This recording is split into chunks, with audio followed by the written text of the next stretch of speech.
2024 के चुनाव के अभी 3 चरण बचे हुए हैं, लेकिन लोग सीटों को लेकर पूछने लगे हैं कि किसको कितनी सीटें आ रही।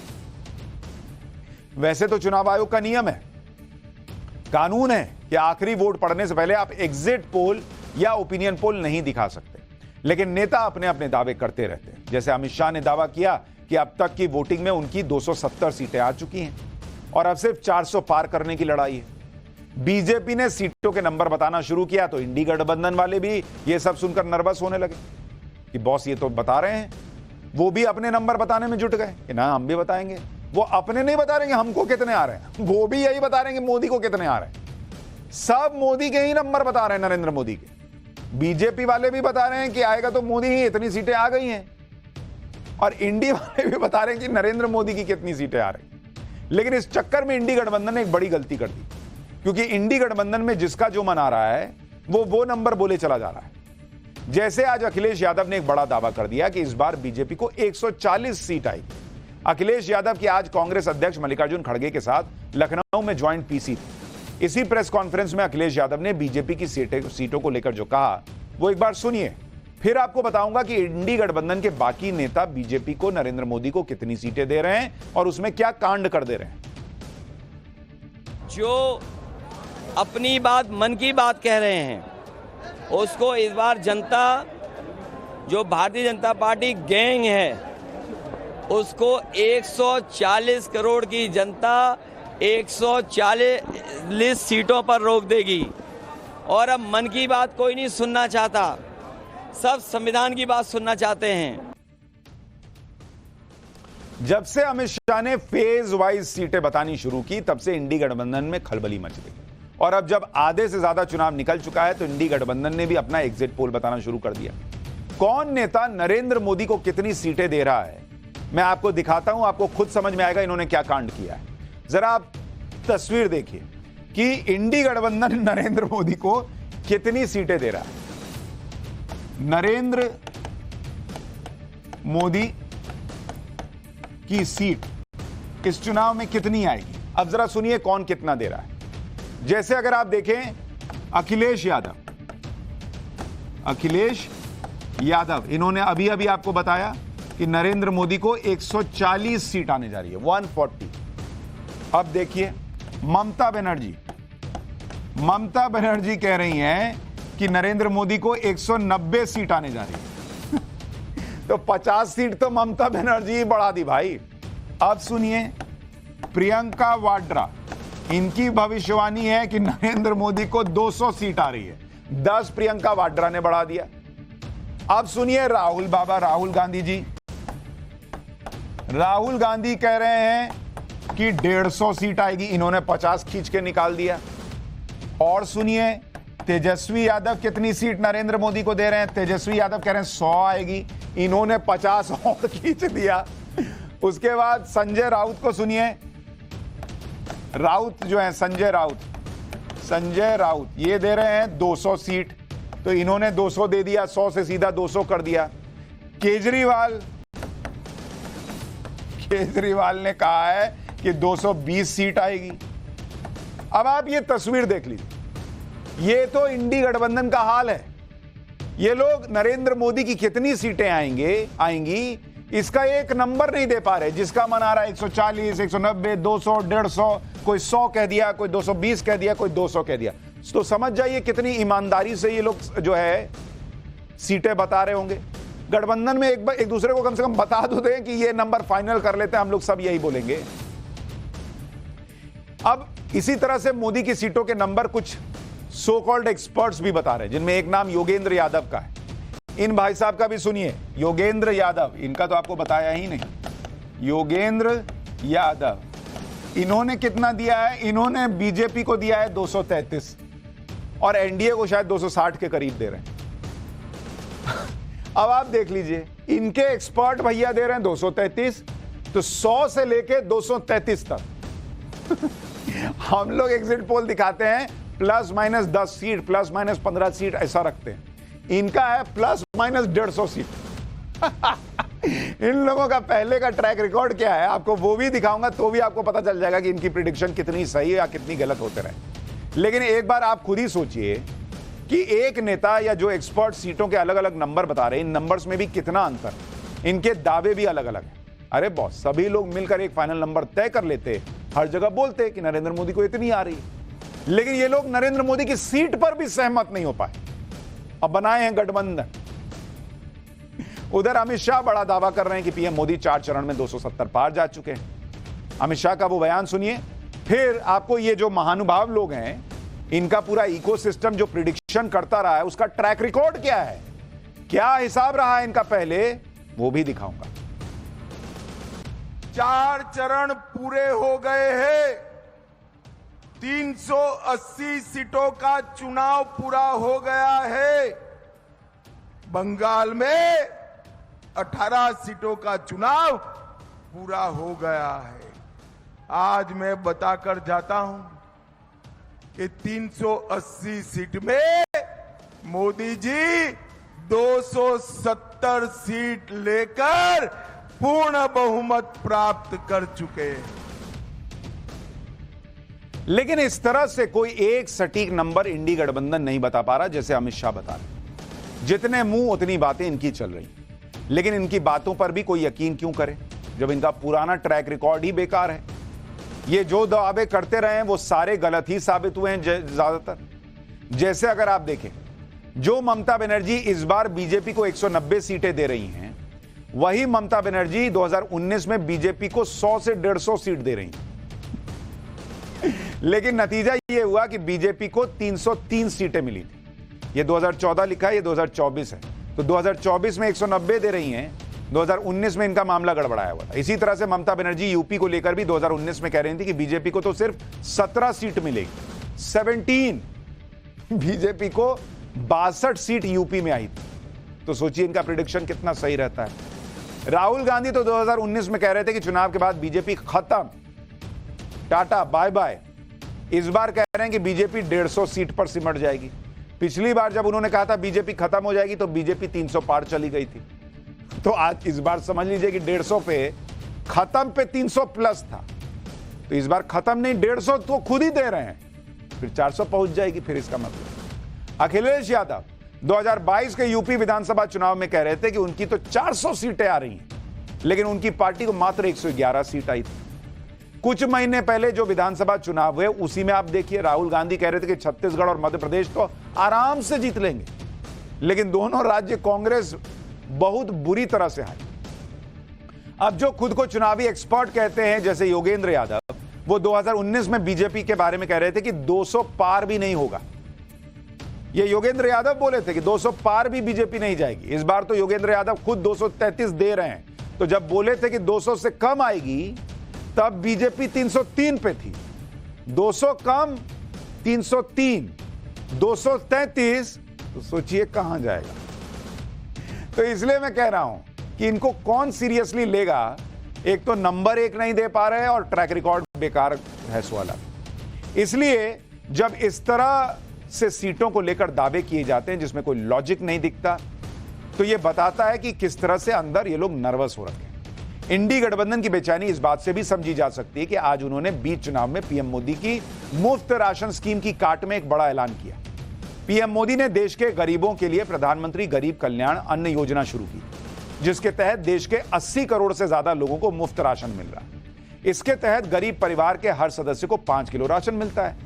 कांग्रेस और इंडी गठबंधन इस योजना की वजह से नर्वस है। उनको फीडबैक मिल रहा होगा कि भाई जिसने राशन लिया वो मोदी को वोट क्यों नहीं देगा।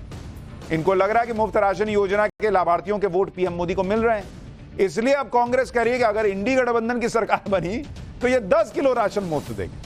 सुनिए मल्लिकार्जुन खड़गे को, फिर बताऊंगा कि इंडी गठबंधन के लिए कैसे पीएम मोदी की योजनाओं की काट निकालना आसान नहीं। मैंने 80 करोड़ लोगों को मुफ्त खाना दिया, 5 केजी देके। अरे भाई, फूड सिक्योरिटी एक्ट तो हमने लाया, कोई भी उस एक्ट के तहत कोर्ट जा सकता है अगर स्टॉप करे। तुमने तो कुछ भी नहीं किया, लेकिन मैं इतने 80 करोड़ लोगों को खाना, आप 5 किलो दे रहे ना। हम गठबंधन की सरकार अगर आएगी हम 10 केजी देंगे, 10 केजी। पहले का जो भी है वो तो है, लेकिन 10 केजी हम देंगे। मल्लिकार्जुन खड़गे के बयान में खुद ही कॉन्फिडेंस नहीं है। कह रहे हैं अगर गठबंधन की सरकार आएगी तो 10 किलो देंगे। अरे खखर के बोलिए, खुल के बोलिए कि हमारी आ रही है सरकार और हम 10 किलो देंगे। खुद ही अगर मगर लगा दे रहे हैं। लेकिन पीएम मोदी सिर्फ मुफ्त राशन योजना ही नहीं चला रहा, कई योजनाएं चला रहे हैं भाई, जिसका सीधा फायदा जनता को मिल रहा है। और जितना बड़ा लाभार्थी वर्ग तैयार हुआ है उसकी काट निकाल पाना इंडी गठबंधन के लिए आसान नहीं है। जैसे अगर आप देखें पीएम आवास योजना, इसके 3 करोड़ लाभार्थी हैं। अब जिन 3 करोड़ लोगों को घर मिला, लोग पूछते हैं क्या वो नरेंद्र मोदी को वोट नहीं देगा? पीएम किसान सम्मान निधि 11 करोड़ लाभार्थियों के अकाउंट में पैसा गया। वो कैसे भूल जाएगा कि मेरे फोन में घनघनाया था कि नरेंद्र मोदी ने पैसा भेजा है? गरीबों के लिए शौचालय 11 करोड़ लाभार्थी, वो महिलाएं कैसे भूल जाएंगी नरेंद्र मोदी का नाम और चेहरा, जिनको अब कभी भी किसी भी वक्त शौच जाना हो तो सोचना नहीं पड़ता, वरना पहले अंधेरे का इंतजार करना पड़ता था। लोग पूछते हैं ये कैसे हो सकता है? गरीबों के लिए सिलेंडर 10 करोड़ 35 लाख लाभार्थी, हर घर नल से ज्यादा हर घर नल 12 करोड़ से ज्यादा लाभार्थी, 300 योजनाओं में डायरेक्ट बेनिफिट ट्रांसफर हुआ है और अब तक 29 लाख करोड़ रुपया ट्रांसफर हुआ है लोगों के डायरेक्ट अकाउंट में। स्ट्रीट वेंडर्स के लिए जो स्कीम है उसमें 70 लाख कर्ज बांटे गए हैं और 53 लाख से ज्यादा लाभार्थी हैं। ये गरीब आदमी ना है बॉस, इसके लिए कोई खाली हाल भी पूछ ले कि पानी पियोगे जी, उतने में इसका मन जो है वो गदगद हो जाता है। और इसको शौचालय मिल रहा है, घर मिल रहा है, इसको रोजगार मिल रहा है, इसको लोन मिल रहा है, सिलेंडर मिल रहा है, और वो जो है देने वाले को भूल जाएगा। ये कैसे संभव है? ये लोग पूछ रहे हैं और बताते हैं भाई। हर बार इलेक्शन के बाद यही तो एनालिसिस होता है कि नरेंद्र मोदी ने लाभार्थी वोटर तैयार कर दिया है, वोटर का एक नया वर्ग। 4 चरण के चुनाव को लेकर इंडी गठबंधन मोदी की सीटों के नंबर बता रही है, लेकिन नरेंद्र मोदी अपने नंबर को लेकर कॉन्फिडेंट है। प्रधानमंत्री अगले चरणों के लिए मेहनत करने में जुटे हैं।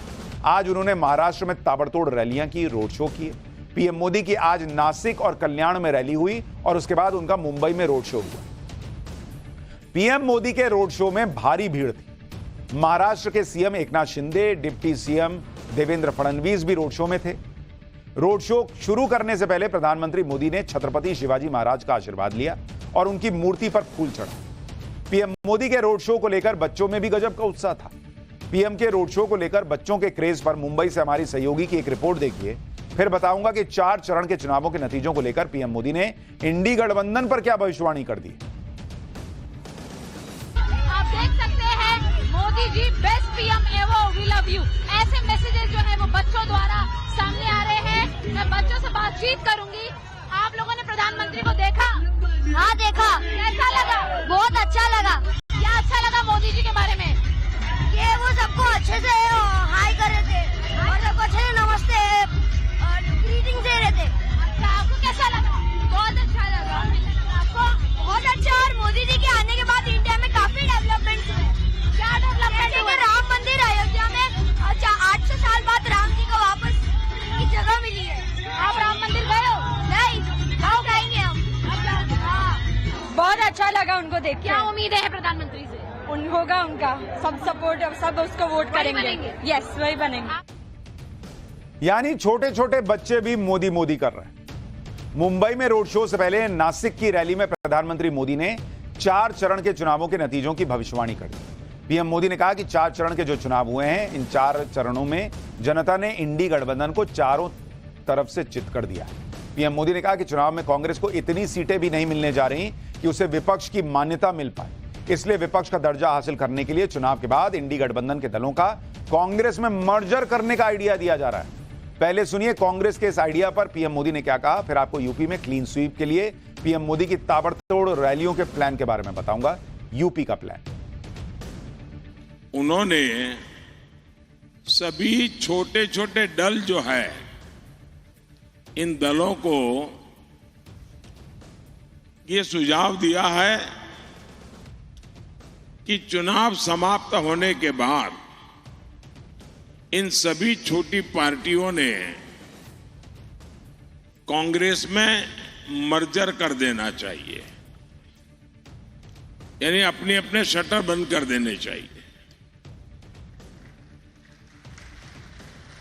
क्योंकि उनको लगता है कि अगर ये सभी दुकानें उस दुकान में मिल जाएगी तो शायद इतना नंबर हो जाए ताकि वो मान्य विपक्ष बन जाए। ये हाल है इनका। अपने तूफानी दौरे से महाराष्ट्र में 5वें चरण का माहौल सेट करने के बाद प्रधानमंत्री आज फिर वाराणसी पहुंचेंगे और फिर अगले 2 दिन यूपी में बीजेपी के क्लीन स्वीप के लिए ताबड़तोड़ रैलियां करने वाले हैं। यूपी में पीएम मोदी के धुआंधार प्रचार का शेड्यूल सुनिए। 16 मई को प्रधानमंत्री लालगंज, जौनपुर, भदोही और प्रतापगढ़ में चुनावी रैली करेंगे।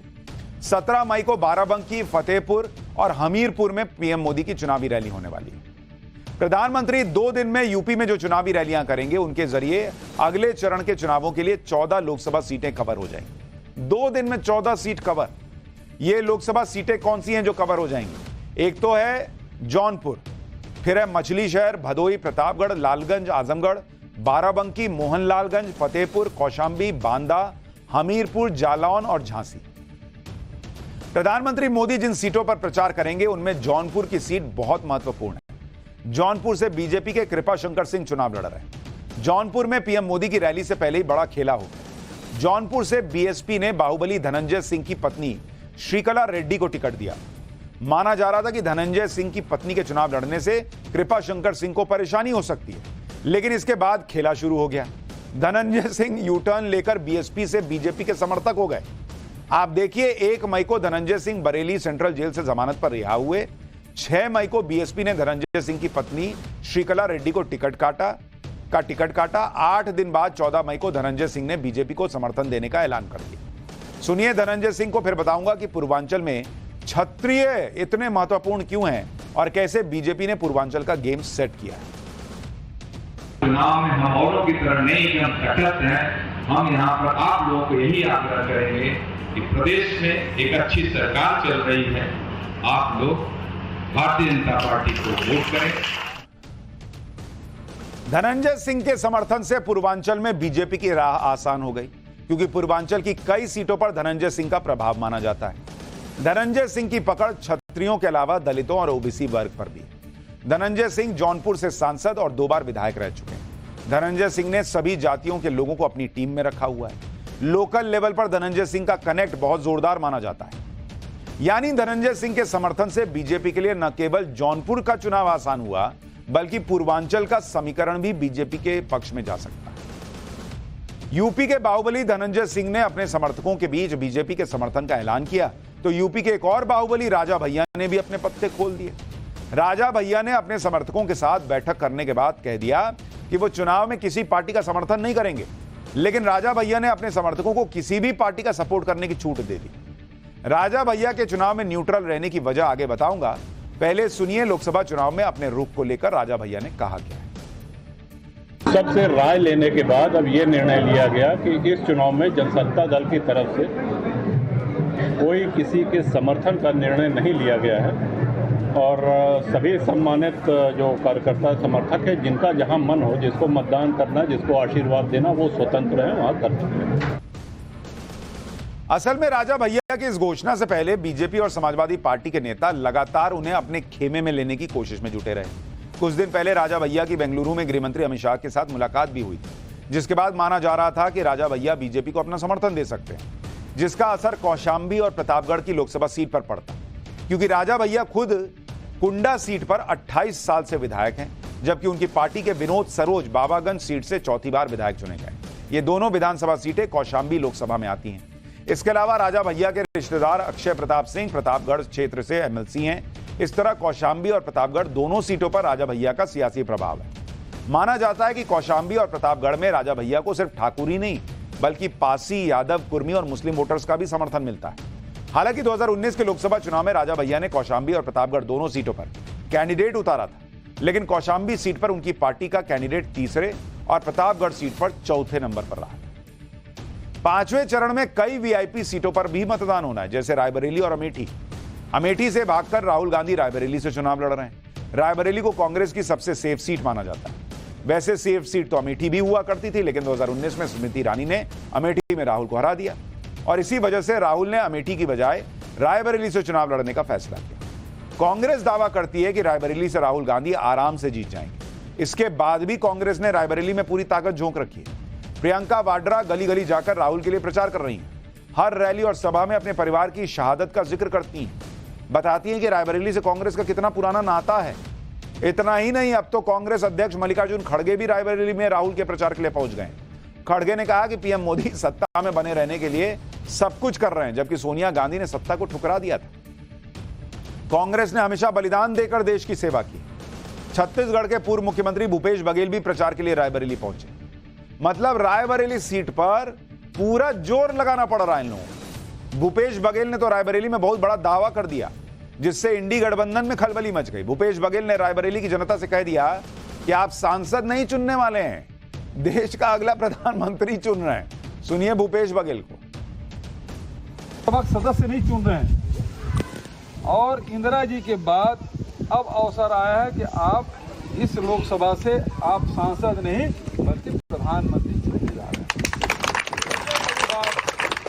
होने जा रहा है जिसके आप सब गवाह बनेंगे, साक्षी बनेंगे और उसमें आप भागीदार बनेंगे।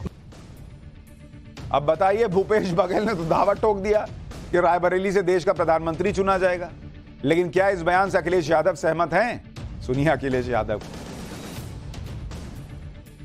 इस पर आपकी क्या राय है कि रायबरेली से क्या प्रधानमंत्री भेजेंगे दिल्ली? नहीं, हम अपनी कोई स्ट्रेटेजी आपको नहीं बताएंगे।